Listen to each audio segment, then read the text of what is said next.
आंदोलनाची भूमिका घेतलेली आहे. तिकडे मनोज जरांगे 29 ऑगस्ट रोजी आंदोलन करणार आहेत. काय हे आंदोलन कशासाठी असणार आहे आणि नेमकं आता तुमची भूमिका? 1 सप्टेंबरला या महाराष्ट्रातील ओबीसी आणि भटक्या विमुक्त जाती जमाती SBC या प्रवर्गातली माणसं प्रचंड संख्येनं दौंड तालुक्यातल्या पाटोशी या गावी येतील आणि आम्ही हजारो 4 व्हीलर घेऊन आम्ही मुंबईकडं आंदोलनाकडे जाणार आहोत. ओबीसीचं आरक्षण संपलंय हा आमचा आज रोजीचा या सरकारवरती आरोप आहे.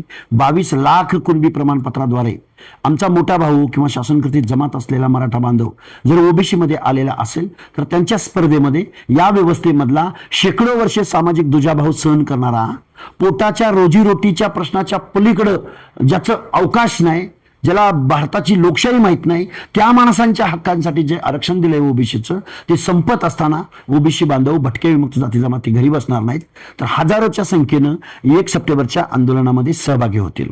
छगन भुजबळ असं म्हणतात की आमचा मनोज जरांगे यांच्याशी लढ्याशी काय आमचा ओबीसीच्या आरक्षण पण मनोज जरांगेच्या लढ्याशी काय संबंध आहे? नेमकं आता आतापर्यंत जे विरोधात भूमिका घेत होते अचानक असे पलटी युटर्न कशी काय झाली? हे बघा, भुजबळ साहेब आमचे वरिष्ठ नेते आहेत. त्यांनी वेळोवेळी ओबीसी बद्दल भूमिका घेतलेल्या आहेत.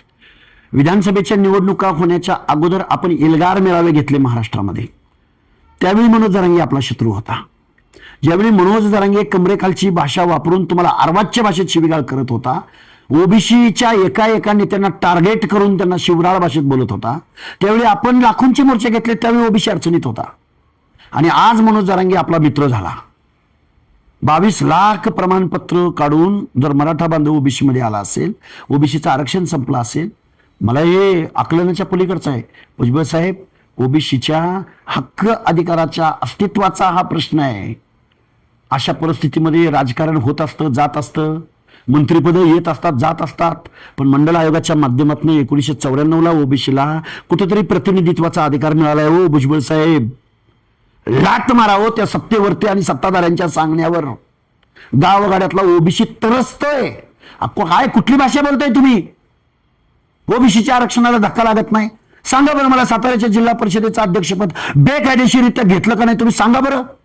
अख्ख्या जिल्ह्यातल्या ओबीसीचं प्रतिनिधित्व असणारं ते अध्यक्षपद 11:30 वाजता ओबीसीचा दाखला काढला जातो, 1:30 वाजता ओबीसीचं ते अध्यक्षपद घेतलं जातं, ओपनच्या जागेवर निवडून आलेल्या माणसाकडून घेतलं जातं. नाही का हो घेतलं? भुजबळ साहेब खरं सांगा हो. आज हरिनरकेंची आठवण येते भुजबळ साहेब. त्या माणसानं आरक्षण कसं गेलंय हे प्रभावीपणे मांडलं असतं. आता आम्ही पोरं ठोरं आंदोलक, आमच्या मागे ना कुठला कारखानदार आहे, ना कुठला मंत्री आहे, कुठला जागीरदार आहे, ना कुठला पक्ष आहे. आम्ही जीवाच्या आकांतानं आतडं तुटोस्तोवर. भुजबळ साहेब, मी काल रात्री 1-1:30 वाजेपर्यंत मी 12 ते 13 सभा घेतल्या. हो भुजबळ साहेब, लोक रस्त्यावर येऊन तरसतेत. हो भुजबळ साहेब, माफ करा भुजबळ साहेब, तुमची काय मजबुरी आहे मला माहिती नाही, पण ओबीसीचं आरक्षण संपलंय असं मी म्हणतोय, आम्ही म्हणतोय ओबीसी बांधव, आणि तुम्ही संपलं नाही म्हणताय, तर तुम्ही आपण एकदा आमने सामने मीडिया समोर बसू. दबाव वाटतो का त्यांच्यावरती? मला माहिती नाही भुजबळ साहेब, दबाव घेणारे नेते नाहीत, पण आज रोजी ओबीसीचं आरक्षण संपलंय आणि 1 सप्टेंबरचं आंदोलन जेएनजीच्या आंदोलनाप्रमाणे, जंतर मंतरच्या आंदोलनाप्रमाणे लाखो ओबीसी रस्त्यावर उतरतील आणि इथल्या सत्ताधाऱ्यांना आमच्या हक्क अधिकाराची भाषा बोलतील. आमचं आरक्षण गेलं कुठं हा प्रश्न विचारतील.